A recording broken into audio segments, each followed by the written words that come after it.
యేసు ప్రభుని దివ్య నామములో అందరికి శుభములు పలుకుతూ కొత్త సంవత్సరం ఇంకా మనం ఆ తలంపులతోటే ఉంటున్నాం. ఈ దినాల్లో భక్తుల యొక్క జీవిత చరిత్ర ప్రభావం ఎంతో గొప్పదని నేను తలుస్తూ మరి రోజుకొక గొప్ప సువార్థికుని మిషనరీ యొక్క వాటిని సేకరిస్తూ మీకు ఈ దినాన కొందరి గురించి చెప్పాలని నేను కోరుకుంటూ మరి బంగారు పరుగులో దేవుని యొక్క బిడ్డల యొక్క సూక్తులను కూడా నేను చెప్తానండి. అది పదే పదే చెప్పుకుంటూ ఉంటాను నేను తరచుగా. మరి మరి అవి ఆత్మీయ జీవితానికి మనకు చాలా చాలా థాట్ ప్రొవోకింగ్‌గా అంటే మనకు ఆహ్, జ్ఞాపకార్థంగా నిలిచిపోయే రీతిగా ఉంటాయి కాబట్టి అది మనం చెప్పుకుందాం.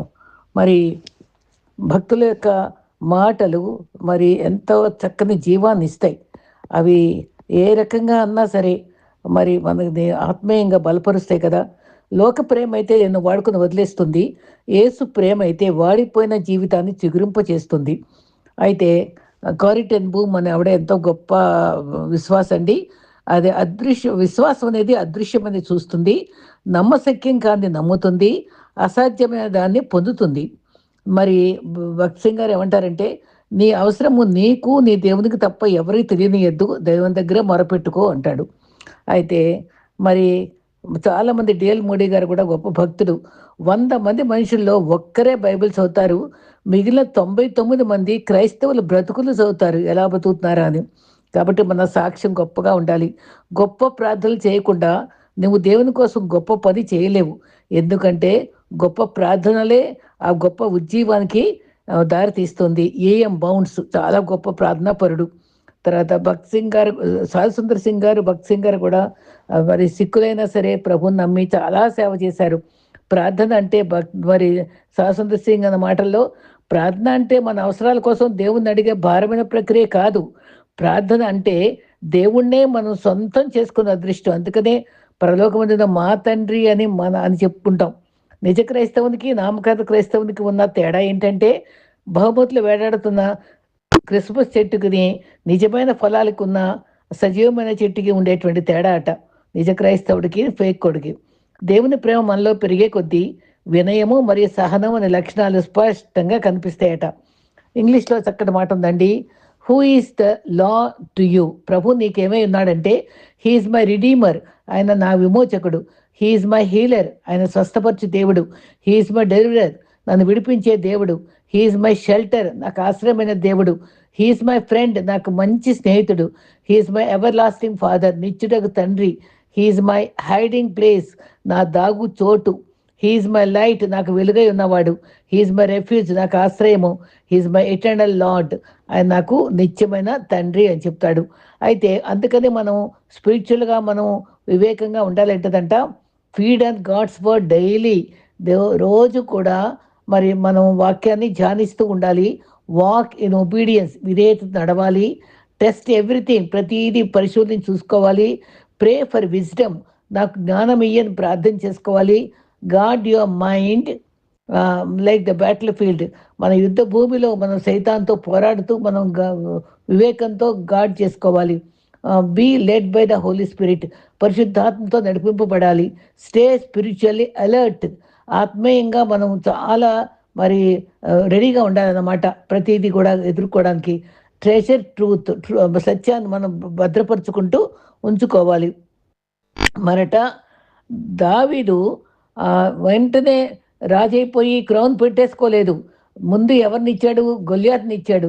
దాన్ని సాధించిన తర్వాత, దాని సవాళ్ళు ఎదుర్కొన్న తర్వాత అప్పుడే ఆయన పర్పస్కి నియమించుకున్నాడు. మనకు కూడా ఒక మంచి స్థాయికి రావాలంటే కొన్ని కష్టాలు ఎదుర్కోవడానికి దేవుడు మనకు పరీక్షలు పెడతాడు. తర్వాత మనల్ని మనం తెలుసుకోవడంలో గుడ్ థాట్స్ ఏం చేస్తాయంటే పాజిటివ్గా, ఆశావాదంగా మన ఆత్మీయ లోతుల్లో మనకి గుడ్ థాట్స్ పనిచేస్తాయండి. అందుకనే నేను ఈ బంగారు పరుగు చెప్తూ ఉంటాను. గుడ్ పీపుల్ మన దగ్గర ఉండే అందరు కూడా మనకి ఆత్మీయంగా మనకి సహకారంగా ఉంటారు. హెచ్చరిస్తూ ఉండి మనల్ని ఆత్మీయంగా బలపరుస్తారు. ఓర్పు, patience, give your self time to grow. మనం ఓర్పుతో ఎదగటానికి చూడాలి. మరి ఎంపతి అంటే జాలిగల మనసుంటాం, ఇతరులని ఓపెన్ హార్ట్తో ప్రేమించడానికి ఉపయోగపడుతుంది. మరి హోప్, విశ్వాసం అనేది మరి బెటర్ డేస్ అంటే ఆశావాదంగా మంచి రోజులు చూడటానికి మనకు దారి తీస్తుంది. Open mind, stay willing to learn from improve. ఇతరుల నుంచి కూడా మనం మంచిగా నేర్చుకోవడానికి ఓపెన్ మైండ్గా ఉండాలి. Kind words, speak gently to your self and to others. మనలో మనం మాట్లాడుకోవాలి, ఇతరులతో కూడా చక్కని మాటలు మాట్లాడుతూ మరి విలువగా మాట్లాడుతూ నేర్చుకోవాలి. మరట లవ్ కిల్స్ ఈగో అంటే ప్రేమ గర్వాన్ని మనం చంపేస్తుంది. ఫెయిత్ కిల్స్ డౌట్, విశ్వాసమేమో మరి డౌట్ అంటే సందేహాలని మనం చంపేస్తుంది. పీస్ కిల్స్ వరీ, ఆ శాంత్ అనేది చింతను చంపేస్తుంది. ప్రెజెన్స్ కిల్స్ హరి, అంటే ప్రశాంతంగా ఉండటం అనేది హరిగా ఉండటాన్ని చంపేస్తుంది. ఇవన్నీ మనకు తెలిసిన విషయాలన్నా అది మళ్ళీ మళ్ళీ మనం చెప్పుకుంటే అది ఒక ధైర్యం వస్తుంది. People are not beautiful for how they look or speak. మనం పై కనబడే రీతిగా మాట్లాడేంత అందంగా ఉండరు. They are beautiful for how they love, care and treat others. ఇతరులు ప్రేమించే రీతి, కేర్ తీసుకున్న రీతి, శ్రద్ధ తీసుకున్న రీతి, ఇతరులని మనం ఎలా వ్యవహరిస్తామో ఇతరులతో, అదే మనుషుల్ని బ్యూటిఫుల్గా చేస్తుందండి. మరి చిటికెడు బుద్ధి లేనప్పుడు ఏదంత బలం ఉన్నా వృధయట. అది కాపాడేది ఐశ్వర్యం కాదు కానీ ఆత్మ సౌందర్యమే అని తెలుసుకోవాలి. ఆత్మ సౌందర్యం ఎలా వస్తుంది? యెహోవా యందు భయభక్తి కలిగి ఉంటే. ఒక మనిషిని మరొక మనిషిని జీవితాన్ని గుర్తుంచుకుపోయే రెండు విషయాలు ఏంటంటే, ఒకటి చేసిన సాయం, తర్వాత మాటతో మనం చేసిన గాయం. అవి మాత్రం ఎప్పటికైనా సరే మరి గుర్తుండిపోతాయి. డబ్బు మనిషిని మార్చదు కానీ డబ్బు మనిషి నిజ స్వరూపాన్ని బయట పెట్టేస్తుందండి. అవునా కదా? కష్ట సమయాల్లో మనం మనం గమనించుకోగలం. తలెక్కిన పొగరు దిగాలంటే డబ్బైనా పోవాలి, జబ్బైనా రావాలంటారు సాధారణంగా. ఎందుకంటే డబ్బు పోతే ప్రేమ విలువ తెలుస్తుంది, జబ్బు వస్తే మనుషుల విలువ కూడా తెలుస్తుంది. అది ఆ రకంగా మనం కొన్ని తలంపుల్ని మన మనసులో ఉంచుకుందాం. ఈ రకంగా మరి చాలా చక్కని సూక్తుల్ని మనం వింటూనే ఉంటున్నాము. మరి ఈ సూక్తులతో పాటుగా మనము భక్తుల యొక్క జీవితాలను కూడా మనం తెలుసుకోవడానికి మనం ఆలోచించుకుందాం. అయితే మరి దేవుని యొక్క చిత్తంలో మరి నేను ఒక సాక్ష్యాన్ని రాయడం జరిగింది. భక్తుల యొక్క జీవితమే నేను ఒక సాక్ష్యాన్ని రాశానండి. అది వ్యాపారం చేసుకునేటువంటి ఆ వంశంలో నుంచి వచ్చిన ఆయన బ్యాంక్ ఆఫీసర్గా ఉంటారు.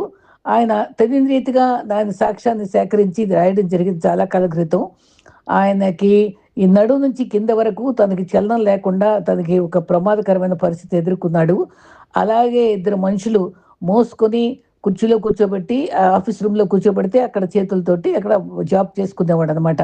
తన జీవితం గురించి తను చాలా స్పష్టంగా రాసి నేను వాళ్ళ సాక్ష్యం రాస్తే ఒక చిన్ని బుక్లెట్ లాగా తను తయారు చేసుకుని చింత ఎలా అని పెట్టుకుని కొన్ని వేల కాపీలు అది అందరికీ పంచుకున్నాడండి. ఆ సాక్ష్యాన్ని చెప్పాలని ఈరోజు నేను కోరుకుంటున్నాను. క్రీస్తే నిజ రక్షకుడి శ్రమలో తెలుసుకుని ఆయన కృపపై ఆధారపడి జీవిస్తున్నాను అని చెప్పాడు. ఆయన పేరు చింతలపూడి సూర్యనారాయణ మూర్తి, హైదరాబాదు. పర్వతములు తొలగినను మెట్టలు తద్రిలను నా కృప నిన్ను విడిచిపోదు, సమాధాన విషయమైన నా నిబంధన తొలగిపోదు అని నీ యందు జాలిపడి యెహోవా సెలవిచ్చున్నాడు. ఇది ఆయన కీ వర్డ్, ఆయన ఇష్టమైన వాక్యం. 54:10 యెషయా. పరిచయం ఏంటంటే, దేవుని దివ్య చరణాలకు నమస్కరించి స్తుతిస్తూ యేసుప్రభు నా పట్ల చేసిన అద్భుత కార్యాలు, వాక్యానుసారంగా నేర్పించిన విలువైన పాఠాలని నేను మీకు వివరిస్తానని ఆశపడుతున్నానండి. నా పేరు చింతలపూడి సత్యనారాయణ మూర్తి. ఆంధ్ర బ్యాంక్లో ఆఫీసర్గా పనిచేసి ఇటీవల రిటైర్ అయ్యాను. దేవుని సేవలో నిమగ్నమై ప్రభు సన్నిధిలో ఆనందిస్తున్నాను. మా తల్లిదండ్రులు విగ్రహారధికులు. నేను కూడా చిన్నప్పటి నుంచి దేవుడంటే చాలా భయభక్తిలో పెరిగాను. స్కూల్లో చదివే రోజుల్లో ఎక్కువ ఆసక్తితో సంపూర్ణ రామాయణం లాంటి భక్తి సినిమాలు చూసేవాడిని. యుక్త వయసు వచ్చినప్పుడు ఇంట్లో వాళ్ళందరికంటే ఎక్కువ పండుగలు ఆచరించేవాడిని. ఒకసారి వినాయక చవితి మట్టి ప్రతిమను కొనడానికి బజార్కి వెళ్ళాను. విగ్రహాలు తయారు చేసే వ్యక్తి దగ్గర కుప్పగా పోసిన బంక మట్టితో పాటు విగ్రహం మూస చూశాను. దానిలో మట్టి ఉంచి నేలకేసి కొట్టగా ఆ విగ్రహం తయారైంది. మొదటిసారిగా నా మనసులో కలత కలిగింది. ఈ విగ్రహాన్నే కదా నేను దేవునిగా పూజించాలి అనే బాధ కలిగింది. కొంత వయసు వచ్చాక 20-21 సంవత్సరాలు వచ్చేసరికి 2 సిద్ధాంతాలు నాలో బలంగా నాటుకొని పోయాయి. వాటిలో ఒకటి, ఏ పేరు పిలిచినా మొక్కినా ఒకే దేవునికి చెందుతుంది కదా. రెండవది, మానవ సేవయే మాధవ సేవ. ఎవరికి హాని చేయకుండా మరి సాటి మనిషికి సహాయం చేస్తే తప్పకుండా దేవుని దగ్గరికి వెళ్తామనే నమ్మకం కలిగేది. చదువులో ఆసక్తి కలిగి ఉన్నందువల్ల మంచి మార్కులతో విద్యాభ్యాసం ముగించాను. 19వ సంవత్సరంలోనే ఆంధ్ర బ్యాంక్‌లో ఉద్యోగం పొందాను. ఆ దినముల్లో నాకు ఒక భయంకరమైన పీడకల వస్తూ ఉండేది. అదేంటంటే నేను దారిలో నడుస్తూ ఉండగా ఎదురుగా పాములు కనిపించాయి. కుడికి గాని, ఎడమకి గాని మరలటానికి వీలు లేకుండా అంతటా పాములు కనిపించాయి. ముందుకు సాగిపోయే వెంద్రిగేవాడిని కానీ నడిచి వచ్చిన దారంతా పాములతో ఉండేది. అంతలో 2 పాములు నా కాళ్ళకు చుట్టుకున్నవి. నేను భయంతో పాములు చుట్టుకొని ఉన్న నా కాళ్ళని ఈడ్చుకుంటూ నడవటానికి ప్రయత్నించేవాడిని. అంతలో భయంతో మెళుకు వచ్చేది. ఒళ్ళంతా చెమటలు నిండి ఉండేది. గుండె వేగం కొట్టుకునేది. ఈ పీడకల గురించి ఎవరికో చెప్పుకోలేదు. శారీరక బాధలు ఆరంభం. ఆ తర్వాత మరి ఉద్యోగంలో చేరి ఆనందం గడిపే రోజుల్లో అకస్మాత్తుగా అప్పుడు అంతవరకు బాగానే ఆరోగ్యంగా ఉన్నానండి. వెన్నులో నొప్పి ఆరంభమైంది. డాక్టర్లు సంప్రదిస్తే బ్యాంకులో పనిచేసే వారికి వీపు నొప్పి మామూలే అని చెప్పి నొప్పి తగ్గటానికి మరి టాబ్లెట్ ఇచ్చి పంపించేశారు. దానికి తోడు మరి తలనొప్పి కూడా ఉండేది. మైగ్రేన్ తలనొప్పి. ఎండలో బయటికి వెళ్తే తలనొప్పి వచ్చేది. కొంచెం ఏకాగ్రతతో ఏదైనా పుస్తకం చదివినా సరే తలనొప్పి వచ్చేది. సైనసైటిస్. అప్పుడు ఒక ప్రక్కకి ముక్కు మూసుకుపోయేది. తలస్నానం చేస్తే తలనొప్పి, ఐస్ క్రీమ్ తింటే తలనొప్పి, తలనొప్పి ఉన్నప్పుడు కూడా నిద్ర లేచేటప్పటికి ఎక్కువయ్యేది. ఇవన్నీ బాధించినా ఉద్యోగం శ్రద్ధగా చేస్తూ డిపార్ట్మెంట్ పరీక్షల్లో మంచి ప్రతిభ చూపగా 24వ ఏట ప్రమోషన్‌గా 1986 సంవత్సరంలో ముంబాయికి బదిలయింది. ఒకరోజు ఆఫీస్‌లో పనిచేస్తుంటే 2 కాళ్ళు మొద్దుబారిపోయి ఉండటం గమనించాను. స్పర్శ లేకుండా పోయింది. ఆ రోజు మొదలుకొని క్రమక్రమేణా కాళ్ళలో స్వాధీనం లేకుండా పోయింది. అప్పుడు వెన్నులో ఎక్కడ నొప్పుందో అక్కడ వరకు అరికాలు నుంచి భుజం వరకు కింద వరకు స్పర్శ పోయింది. తల్లిదండ్రులు, తోబుట్టువులు హైదరాబాద్‌లో ఉన్నారు. వైద్య పరీక్షలు చేయించడానికి సెలవు దొరికేది కాదు. తర్వాత ముంబైలో హైదరాబాద్ వచ్చేసాను. చాలా పరీక్షలు చేసిన తర్వాత వెన్నెముక ఆపరేషన్ చేయాలని వైద్యులు నిర్ణయించారు. 2 రోజులు ఆపరేషన్ అనగా పూర్తిగా నడక కోల్పోయి మంచం పట్టాను. 86 సంవత్సరంలో సెప్టెంబర్ నెలలో గాంధీ ఆసుపత్రిలో వెన్నెముకకు పెద్ద ఆపరేషన్ చేశారు. ఆపరేషన్ ద్వారా వెన్నెముకలో అడ్డుగా ఏర్పడిన చీమును తొలగించారు. చీము పరీక్ష చేయగా ఎముకలో టీబీ వచ్చిందట. ఆపరేషన్ తర్వాత నా 6 నెలలుగా సంవత్సరం నేను బాగుతా అని ఎప్పటిలా నడుస్తా అని చెప్పారు. నెలలు గడిచిపోయినా కొంచెం స్పర్శ తిరిగి వచ్చింది కానీ కాళ్ళ స్వాధీనం మాత్రం తిరిగి రాలేదు. నిస్పృహ ఆవరించింది. క్షయవ్యాధి తగ్గింది కానీ జరిగిన నష్టం నుండి కాళ్ళ నరాలు కోలుకోలేదు. గాంధీ ఆసుపత్రిలో 3.5 నెలలు ఉన్నాను. అక్కడ మరి అన్న సమయాల్లో ఒక నర్సు ఆంటీ నాకు యేసు క్రీస్తు గురించి చెప్పింది కానీ ఆమె చెప్పే విధానం నాకు నచ్చలేదు. మా దేవుళ్ళు మాకున్నారు, మరి దేవుడు ఏ పేరు పిలిచినా ఒక్కటే, యేసుక్రీస్తు అంగీకరించలేదు. అప్పుడు బైబిల్ ఇచ్చినా స్వీకరించలేదు. గాంధీ హాస్పిటల్ డిశ్చార్జ్ అయ్యి ఇంటికి వచ్చిన తర్వాత ఎవరు ఏ పూజలు చేసినా ఆ పూజలు శ్రద్ధగా చేసేవాళ్ళం. జాతకాలు చూపించుకోవడం, గృహ గ్రహ శాంతులు చేయడం, ఇవన్నీ కూడా తీర్థయాత్రలు చేసాం. ఎన్ని చేసినా కళలో స్వాధీనం రాలేదు, నడక రాలేదు. ఇలా ఉండగా మా కుటుంబంలో చాలా కలతలు, మనస్పర్ధలు వచ్చాయి. మా ఇంట్లో 6గురు ఉండేవాళ్ళం. అమ్మ, నాన్న, తమ్ముడు, చెల్లి, అమ్మమ్మ ఉండేవాళ్ళం. గతంలో నేను ఆహ్లాదంగా గడిపిన కాలం మరి నేను అనారోగ్యం పాలైన తర్వాత మా ఇంట్లో శాంతి కొరవైంది. మా ఆరుగురిలో ఎవరికీ సఖ్యత లేదు. అంతేకాకుండా నాకు భవిష్యత్తు తలుచుకుంటే నాకు భయం కలిగేది. ముందు ముందు నన్ను ఎవరు చూసుకుంటారు, నా గతేంటి అని భయపెట్టేవి. జీవితం మీద ఆశపోయింది. ఎవరైనా విషయం ఇస్తే చచ్చిపోదా అనిపించేది. నాకేం తోచట్లేదన్న ఆలోచన ఎక్కువ కాసాగింది. నేనేం చేసే పాపం చేశాను, నాకెందుకీ బాధ రావాలి అని ఎంతోమంది దేవుళ్ళని ఆశ్రయించి ఫలితమేంటి, దేవుడే లేడని నాస్తిక స్థితికి చేరాను. టీవీ చూస్తూ, పుస్తకాలు చదువుతూ కాలం గడపాలి. ఈ విధంగా 3 ఏళ్ళు అలాగే నాస్తిక స్థితిలో గడిపాను. క్రీస్తు గురించి అవగాహన ఆరంభం. నన్ను వెదకని వారికి నేను దొరికితని. యెషయా 65:1.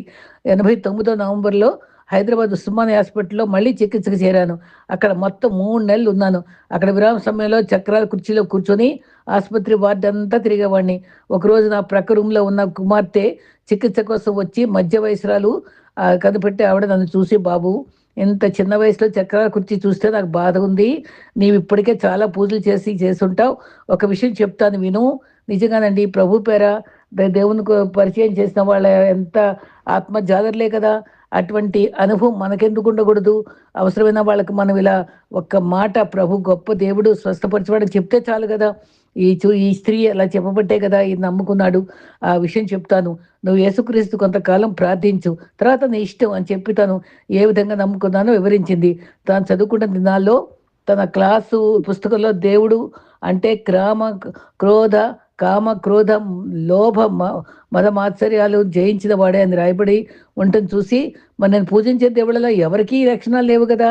సందిగ్ధావస్థలో ఉన్న సమయంలో ఒక స్త్రీ కలిసి, "అమ్మ, ఏ లక్షణాలు గల దేవుడి కొరకు బ్రతుకుతున్నావో, బల బలహీనతలన్నిటికి అతీతుడైన ఉత్తమ గుణాలు గల ఆ దేవుడు ఈ పుస్తకం దొరుకుతాడని చెప్పి ఆవిడ నాకు బైబిలు బహుమతిగా ఇచ్చింది. చూడండి ఎంత చక్కటి మంచి మాట చెప్పిందో. ఆ విధంగా ఆవిడ క్రీస్తుని తెలుసుకున్నారు. ఆ పేరు ఝాన్సీ రాణి. ఆ విధంగా తన అనుభవంతో తాతో పంచుకున్న కూడా బైబిల్ చదవమని ఇచ్చారు. యేసుక్రీస్తు వెంబడించిన ఝాన్సీ రాణి కుటుంబం ఎంతగానో దీవించబడ్డారు. ఆ దినాల్లో నేను మ్యాగజైన్‌లు, పుస్తకాలు చదివేవాడిని. ఈ బైబిల్ కూడా ఇంకొక పుస్తకంలాగా ఇందులో ఏముందో తెలుసుకుందాం. ఇష్టం లేతే మానుకోవచ్చు కదా అని కృత నిబంధన చదువుటకు ఆరంభించాను. యేసు ప్రభు పలికిన మాటలు, ఆయన బోధించిన విషయాలు నాలో వింతైన మార్పు తేగలిగింది. మనం క్రైస్తవులు బైబిల్ చదువుతాం గానీ, దానిలో ఉండే సారాన్ని గ్రహించలేక మామూలు మాటలుగా చూస్తాం కదండీ! హిందువులు ఒక్కొక్క వాక్యాన్ని హృదయపూర్తిగా స్వీకరిస్తారు. ప్రయాసపడి భారం మోస్తూ సమస్తమైన వరలారా వినరండి. ఆ మాటను బట్టి ఎంతమంది రక్షించబడ్డారు. నేనే మార్గము, సత్యము, జీవం అంటే నేనే అంత ఛాలెంజ్ చేశాడు.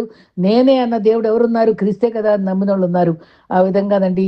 అసలు ఒకళ్ళైతే పరిశుద్ధ గ్రంథం అంటే అబ్బా! ఇంత పరిశుద్ధమైనది ఆ గ్రంథం అని చదవటం మొదలెట్టారు కొందరు. అలాగా హిందువులు ఎంతోమంది ప్రభువుని నమ్మటం, సాక్ష్యాలు రాయడం జరిగింది నాకు.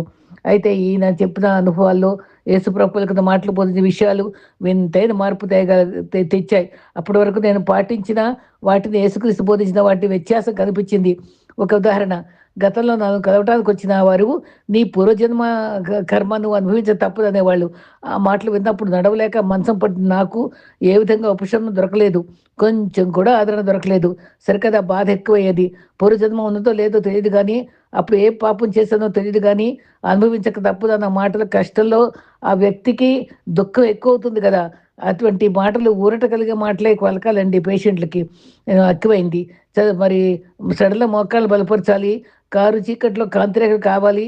నిజంగా అటువంటి పరిచర్య కూడా చాలా అవసరం. యేసుక్రీస్తు ప్రేమతో రోగులు స్వస్థపరిచారు. రోగులపై చూపిన ప్రేమ, దయ నన్ను ఆకర్షించాయి. నాకు కూడా క్రీస్తు తప్పక స్వస్థ ఇస్తాడని ఆశ కలిగింది. ఒకరోజు నేను తీసుకున్న చికిత్సకు రియాక్షన్ వచ్చి మరి మూత్రం కూడా రావడం ఆగిపోయింది. కడుపు ఉబ్బిపోయి బాధపడ్డాను. అప్పుడు క్యాథెటర్ ద్వారా ఈ మూత్రం తీశారు కానీ తర్వాత యూరిన్ ఇన్ఫెక్షన్ వచ్చింది. ఎన్ని మందులు వాడినా, రకరకాల బాధలు హాస్పిటల్‌లో పడటం జరిగింది. మందులు వాడినా సరే, ఎన్ని ఇంజెక్షన్లు తీసుకున్నా ఇన్ఫెక్షన్ తగ్గలేదు. చాలా భయం కలిగింది. ఎందుకనగా కిడ్నీలు కూడా దెబ్బతింటాయని భయం, ఆందోళన కలిగింది. అప్పటి వరకు పూజ చేసుకునేటప్పుడు నేను దేవుళ్ళుగా నమ్మిన వాడు ఒక్కొక్క శ్లోకం చదువుతూ ఆఖరిలో యేసుక్రీస్తు కూడా 2 ముక్కలు ప్రార్థించేవాడిని. కానీ ఇప్పుడు యేసుక్రీస్తు ఒక్కరిని మనస్ఫూర్తిగా ప్రార్థన చేశాను. దేవునికి ప్రార్థించిన మరుసటి రోజే ఆ వ్యాధి పూర్తిగా నయమైంది. హల్లెలూయా! యేసుక్రీస్తుకి మహిమ కలుగుగాక. బైబిల్‌లో ఎంతమంది రోగులు బాగు చేసిన ప్రభు నన్ను కూడా బాగు చేశారు. అప్పటి నుంచి యేసుక్రీస్తు యందు విశ్వాసంతో బలపడ్డాను. అప్పటి వరకు నవలు చదివినట్టుగా బైబిల్ చదివాను. నేను ఎంతో శ్రద్ధగా, ఆసక్తిగా, మరి ప్రేమతో ప్రభువుని గురించి లోతుగా తెలుసుకోవాలని ఆశతో చదవటం ప్రారంభించాను. ఒకరోజు ప్రస్తుతం మా సంఘ కాపరైనటువంటి అబ్రహాము కేడియన్ గారు సాక్ష్యం చెప్తూ దేవుని గురించి చెప్పారు. అద్భుతమైన స్వస్థత గురించి వివరించి కరపత్రం నాకొచ్చింది. ఆయన ప్రభు నామంలో ప్రార్థన చేసినప్పుడు వెన్నెముక వ్యాధితో చాలా కాలం నుండి నడవలేకపోతున్న ఒక స్త్రీ 18 సంవత్సరాల నుంచి అప్పుడు బాగు చేయబడిందని చెప్పారు. మా నాన్నగారు ఆ సహోదరి ఇంటికి వెళ్ళి నా గురించి ప్రార్థించుటకు ఆస్పత్రికి రమ్మని అడిగితే ఆయన వచ్చి యేసుక్రీస్తు గురించి, ఆయన శిలువ యాగం గురించి, ఆయన పొందిన గాయముల ద్వారా స్వస్థత అనే అంశం గురించి వివరించి ప్రార్థించేశారు. యేసుక్రీస్తు నన్ను ఎంతో ఆకర్షించారు. అటు పిమ్మట 3 నెలలు ఉస్మానియా హాస్పిటల్‌లో డిశ్చార్జ్ అయ్యి ఇంటికొచ్చేసాం. నాకది అర్థం కాలేదు. చికిత్స కొరకు ఆస్పత్రిలో జాయిన్ అయినా నా జీవితాల సృష్టికర్త అయిన యేసుక్రీస్తు ఒక అద్భుతం మలుపు తిప్పారని. ఇంటికొచ్చాక ప్రతిరోజు కొంచెం సమయం బైబిల్ చదివేవాడిని. ఎప్పటిలాగానే సినిమా చూసేవాడిని. చర్చికి మా నాన్నగారు వెళ్ళనిచ్చేవారు కాదు. క్రీస్తు సహవాసం లేకపోవడం మూలంగా ఏమాత్రం ఎదుగుబొదుగు లేకుండా ఒక్క సంవత్సరం గడిచిపోయింది. పట్టుదలతో ముందుకు సాగట్లేదని మనసాక్షి చేత గద్దించబడిన వాడినై ఇంట్లో ఎవ్వరు తెలియకుండా అబ్రహాం గారి ఇంటికెళ్ళాను. ఆయన నన్ను గురించి నన్ను చూసి ఆహ్వానించి సరాసరి మరి అబ్రహాం గారు యేసు గురించి, దైవత్వం గురించి, బైబిల్ లిఖించిన సత్యాల గురించి వివరంగా చెప్పేవారు. విశ్వాసంలో బలపరిచారు. ఆయన నాకు పరవస్తు సూర్యనారాయణ గారి సాక్ష్యం, ఆయన క్యాసెట్లు కూడా ఆయన స్వయంగా తెలుసని నాకు కూడా. నేను కూడా ఒక మీటింగ్‌లో ఉషా ఇంట్లో కలిసాను ఆయన్ని. మరి వేదాలు, సత్యాలు, క్రీస్తు గురించిన అన్ని విషయాలు కూడా తెలుసుకున్నాను. మరి ప్రతి పాపం నుంచి రక్షిస్తాడని, నాకు రక్షణ నిశ్చయిత ఆయన ద్వారా, ఆయన సాక్ష్యం ద్వారా పొందుకున్నాను. రక్షణ నమ్మి బాప్తిసం పొందుట అవసరమని తెలుసుకొని 91 సంవత్సరాలు నీటి బాప్తిసం పొందాను. నీటి బాప్తిసం వల్ల క్రైస్తవ జీవితానికి మంచి మలుపు. దేవునితో సహవాసం అనుభవపూర్వకంగా తెలుసుకున్నాను. దేవునితో మరి ఆయన సన్నిహితంగా ఆయనతో గడుపుతూ మరి సాగిపోయాను. తర్వాత నా మనోనేత్రాలు వెలిగించబడ్డాయి. పరిశుద్ధాత్మ గ్రంథం ధ్యానించినప్పుడు ఆత్మీయ సత్యాలు తేట తెల్లమవగా సాగాయి. పరిశుద్ధాత్మను వరమును పొందుకున్నాను. బాప్టిజం తీసుకున్న తర్వాత కాళ్ళకు పాములు చుట్టుకోవడం అంటే పిడకలు ఎప్పుడూ రాలేదు. నేను వెళ్ళవలసిన దారిలో పాములు ప్రభు సంహరించి నా మార్గం సరళం చేశారు. దయ్యముల ప్రభావం నుంచి, దురాత్మల నుంచి యేసు ప్రభు నన్ను విడిపించారు. నాకు తగిన టీబీ వ్యాధి చాలా చెడ్డది కనుక నా శరీరంలో ముదిరిపోయింది. సైతాను కలిగించిన మరణాపాయం నుండి దేవుడు నన్ను కాపాడని విశ్వసించాను. ఒకసారి తల్లిదండ్రుల మధ్య పెద్ద తగాదా జరిగింది. నా నమ్మకాన్ని బట్టి నేను కలత చెందిన మనసుతో ఒక మూలకు పోయి దేవుని వాక్యం ఎవరొకరు చదవటం ప్రారంభించాను. అప్పుడు చక్కటి వాక్యం బూదిగంతల నుంచి పట్టుకుని దాని కొల నుండి పిలుచుకున్నవాడా, నువ్వు నా దాసుడవనియు, నేను ఉపేక్షించక ఏర్పరచుకుంటున్ననియు నేను నీతో చెప్పి ఉన్నాను. నీకు తోడై ఉన్నాను. భయపడకము, నేను నీకు దేవుడినై ఉన్నాను. దిగులు పడకము, నేను బలపరుతును. నీకు సహాయం చేయబడదు నేనే. నీ మీద కోప్పడిన వారందరూ సిగ్గుపడి విశ్వాసం పొందెదరు. యెషయా 41:9-13. అది చదువుతున్నప్పుడు దాని క్షణమే నా కొరకే రాయించారా అనిపించింది. కృంగిపోయిన నన్ను ఎంతో ఆదరించారు వాక్యము. మరి ముఖ్యంగా ప్రభు నన్ను ఏర్పరచుకున్నారనే విషయం, దాసుగా నన్ను చేసుకున్నారని, బూదిగంతముల వరకు సాక్షిగా ఉంచారని నేను నమ్మాను. 2016, 21 ప్రపంచం అంతటా నా క్రైస్తవులు యేసుక్రీస్తు యొక్క మరణం గురించి, పునరుద్ధానం గురించి జ్ఞాపకం చేసుకున్న గుడ్ ఫ్రైడే ఈస్టర్ పండుగలో అమెరికాలో ఉంటున్న నా స్నేహితు భార్య అయిన బాల పరిచయం అయ్యారు. ఆవిడ జయశీల. నాకు వీళ్ళిద్దరు కూడా సుపరిచితం. అంటే వాళ్ళ సాక్ష్యాలు కూడా రాశాను.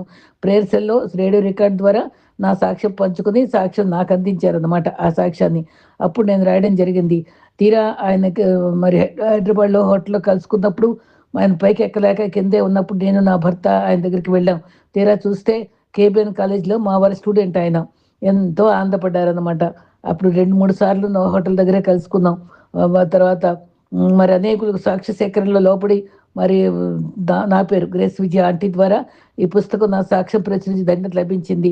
ఆ విధంగా 91లో అబ్రహాం ద్వారా ఇవ్వబడిన మరి నా జీవితం యొక్క సార్థకత దేవుని స్తుతిస్తూ మరి జయశీల గారికి, గ్రేస్ ఆంటీకి, మరి బాలా గారికి కూడా నేను ఎంతో కృతజ్ఞత తెలియజేస్తున్నాను. మరి మరి తీరా చూస్తే విజయవాడలో 14 వస్త్రలతలో మరి అక్కడ నేను 22 మంది ఒక కుటుంబంలో సాక్ష్యం రాశానండి. వారి ఇంటి పేరే ఈ ఈ బాబు ఇంటి పేరు. వాళ్ళు దగ్గర బంధువులట. వాళ్ళు ఈ సాక్ష్యం పుస్తకం చూసి ఆశ్చర్యపడి, మీకు ఎలా దొరికిందా అంటే నన్ను ఆశ్చర్యపడి ఉంచారు. నిజంగానండి, ఈ ప్రభు ఈ పరిచర్య ద్వారా ఎంతో మందిని నిజంగా మరి మరి ఎంత దగ్గరికి చేశారో చెప్పలేను. ఆ ద్వారా యేసుక్రీస్తు మందిరంలో జరిగే ఆరాధనకు నాన్నగారు వెళ్ళనిచ్చేవాళ్ళు కాదు. ఆ ఆటంకం కోసం ప్రార్థించేదాన్ని. మరి ఆ విధంగా నాన్న, అమ్మ కూడా విజయవాడ వెళ్ళిపోయి నన్ను ఒక్కడినే వదిలిపెట్టేశారు. నేను నమ్మిన సిద్ధాంతాలు నన్ను పరలోకం నాకు తీసుకెళ్ళలేవని వాక్యం ద్వారా గ్రహించాను. నమ్మిన సిద్ధాంతంలో మొదటిది, ఏ పేరుతో పిలిచినా దేవుడు పలుకుతాడనేది నా నమ్మకం. సరైనది కాదని బైబిల్ చదువుతున్నప్పుడు కింద వచనాలు, తను ఎవరు ఎందరు అంగీకరించారో వారందరికీ, అనగా తన నామందు విశ్వసించిన వారికి మాత్రమే పిల్లగుటకు అధికారం అనుగ్రహించిన. యోహాను 1:12. ఇక్కడ యేసు ప్రభు తను ఎందరు అంగీకరించారో అని వదిలివేయకుండా తన నామందు విశ్వాసం ఉంచిన వారికి అది వక్కాణించారు. ఆయన పిల్లలు అవ్వాలంటే ఆయన నామం తెలుసుకుని విశ్వసించాలి, అంతే కదా. నన్ను ఎవరైనా పిలవాలి అంటే నా పేరుతో పిలిస్తేనే పలుకుతాను కదా. ఏదో పేరుతో పిలిస్తే పలకను కదా. నిర్దిష్టమైన నామము, అది పరలోక ప్రాప్తి ప్రభు ఇస్తాడు.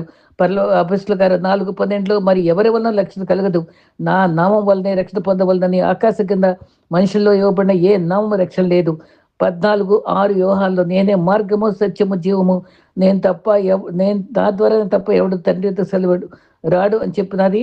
అది నేను నమ్మాను. రెండో సిద్ధాంతం మానవ సేవయే మాధవ సేవ. ఆ రకంగా మేమందరం అపవిత్రుల వంటి వారమైతే మా నీతి క్రియలన్నీ మురుగుడ్డలన్న యెషయా 64:6 కూడా నన్ను ఆకర్షించింది. దూరంగా ఉండే మనం మంచి పనులు, నీతి క్రియలు చేయడం కాదు, ఆయన ఇష్టపూర్వకంగా వాక్యాన్ని మనల్ని విడిపిస్తుంది భ్రమ నుంచి. నస్యాలు చాలా మందితో పంచుకున్నాను. విన్నవారు చాలా ఆశ్చర్యపడ్డారు. యెషయా 53:4 నిశ్చయముగా యేసుక్రీస్తు మన రోగాలు భరించాడు, మన వ్యసనాలు భరించాడు, పొందిన దెబ్బల చేత స్వస్థత. ఇలాగ మా సంఘంలో వార్షికోత్సవ ప్రార్థనకి వెళ్ళాను. ప్రార్థనలో 2,000 మంది కూర్చున్నారు. ప్రార్థన సేవకుడు మధ్యలో ఈ విధంగా అన్నారు, ఇక్కడ కూర్చున్న వారిలో ఒకరు తలనొప్పితో బాధపడుతున్నారు, దేవుడు బాగు చేస్తున్నారని. ఆ సాక్ష్యం అంతకుముందు తెలిసిన ప్రకారము నేను తలనొప్పితో బాధపడి ఉండేవాడిని. తలనొప్పి ఉండేది. ఇప్పుడు నా కొరకే అని అర్థమైంది. అప్పుడు ప్రభు ప్రార్థనలో ఉన్నప్పుడు ఆయన మహిమ కలుగును కాక తలనొప్పి పూర్తిగా మాయమై నాకు స్వస్థత ఇచ్చారు. ఆ రకంగా ప్రభు నాకు స్వస్థత అనుగ్రహించారు. తర్వాత యోహాను 6:37 జీవాహారం నేనే, నా ఎద్దుకు వచ్చాడు ఏమాత్రం ఆకలి కొనడు, ఇవా దప్పు కొనడు అనే మాట నా ఆత్మీయ ఆకలి తీర్చింది. ప్రయాసపడే భారం మోస్తున్న సమస్త వేలారా నా దగ్గర రండి. వెన్నెముక రాసిన తర్వాత నా జీవితం పూర్తిగా చక్రాల కుర్చీకి పరిమితమైనప్పుడు భవిష్యత్తు గురించి భయం ఉండేది. భయానికి కారణం నా బాగోగులు ఎవరు చూస్తారని. నా తండ్రులు తోబట్టువులు ఎలాగ నాతో ఉండరు కదా. ఒక కొద్ది కాలంలో వాళ్ళందరూ వెళ్ళిపోయారు. నాకు పని వాళ్ళ ద్వారా నేను ఆ ఇంట్లో వంట చేసుకోవడం, నన్ను మోసుకొని కారులో మరి వర్క్ దగ్గర తీసుకెళ్లేవాళ్ళు. ఆ రకంగా నేను గడుపుకోవడం జరిగింది. ఒంటరిగా వదిలిపెట్టినప్పుడు చాలా ఏడ్చాను, బాధపడ్డాను. కానీ ఎదురుగుండా మరి ఒక కొమ్మపై ఒక పిచ్చుకను చూసినప్పుడు పిచ్చుకలను పోషించే దేవుడు నన్ను పోషిస్తాడు, నేనే ఆదరించేవాడనని రుజువు చేసుకున్నారు. మరి ఏ రకంగా స్త్రీ తన గర్భమైన యెషయా 49:15లో ఒక చంటి బిడ్డను మరుచున వాళ్ళన్నా మరుస్తారు కానీ నేను మరువనన్న వాక్యం ఆదరించింది. అరచేతిలో చెక్కానన్న అక్షరాలు నెరవేరింది. మా చెల్లికి పెళ్లి సంబంధం వచ్చింది. మరి ఆ రకంగా మరి వాళ్ళందరూ చాలా సంతోషంగా గడిపే రోజుల్లో ఒక అద్భుతం జరిగింది. ఇంకొక అద్భుతం నా చెల్లి వివాహాలు బైబిల్ చదువుకోవడానికి నాకే బాల్కనీలో ఉండి చెట్టు దగ్గర మత్తయి 6లో ఏం తిందామో ఏం తాగుదామో నువ్వు ఆలోచించొద్దనే మాట నన్ను బలపరిచింది. అవి కొయ్యవు, కొట్లలో ధాన్యం ఉంచుకోవు, పరలోకపు తండ్రి పోషిస్తున్నాడని. అప్పుడు ఆ రకంగా నేను ప్రభువు ఒక కొమ్మ మీద పావురం వాలి ఆ చిన్నప్పుడు నోట కరుచుకొని ఎగిరిపోవడం చూశాక అది నాకు చాలా ధైర్యం ఇచ్చింది. ఈ రకంగా ప్రభు నన్ను కాపాడుతున్నాడని, శాశ్వతమైన ప్రేమతో ప్రేమించే మన ప్రభువు తన స్వరూపులను చేసుకొని నరకం నుంచి తప్పించి పరలోకం పొందుటకు తన రక్తంలో పాపమంతటి కడిగి ఆ సహవాసంలో ధన్యత కలిగింది. ఈ రకంగా యేసు పిలుచున్నాడనే మ్యాగజిన్ పొందుకున్నాను. పర్వతములు తొలగిపోయినను మెట్టలు తత్తిల్లిన నా కృప విడిచిపోదు అనే వాగ్దానము స్వతంత్రించుకున్నాను. ఆయన మరి సమాధాన విషయమైన నా నిబంధన తొలగిపోదు, నీ యందు జాలిపడి యెహోవా సెలవిస్తున్నాడు. ఎంత చక్కటి అభయం అండి. ఆ కృప నన్ను వదిలిపోలేదు, ఆయన తోడుగా ఉన్నాడు. ఈ రకంగా మా సంఘంలో ఉన్నటువంటి ఒక ఫ్లోరా అనే అమ్మాయి డిగ్రీ చదువుకుని పని చేస్తున్న విశ్వాసి. ప్రభు తనకు చెప్పారట, ఈ అంగవైకల్యంతో ఏ నన్ను పెళ్లి చేసుకో అని చెప్పారట. ఎంతమంది సంబంధాలు వచ్చినా అమ్మాయి చేసుకోలేదట.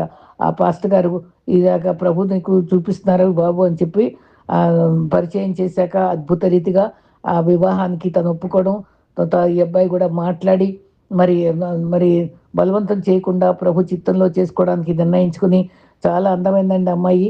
నేను కూడా తను చూసి నేను శారీ కూడా కొనిచ్చి ముద్దు పెట్టుకొని నేను ఎంతో అభినందించాను. ఆ రకంగా వాళ్ళిద్దరితో పరిచయం కలిగింది. వాళ్ళిద్దరూ సంఘంలో సేవ చేసుకుంటూ సాక్ష్యం ఇచ్చుకుంటూ 2000 కాపీలు ఈ పుస్తకాన్ని చింతయ్యేలా అనే కరపత్రం చేసుకుని సొంతంగా చేసుకున్నాడు, నేను రాసిన దాన్ని తీసుకుని.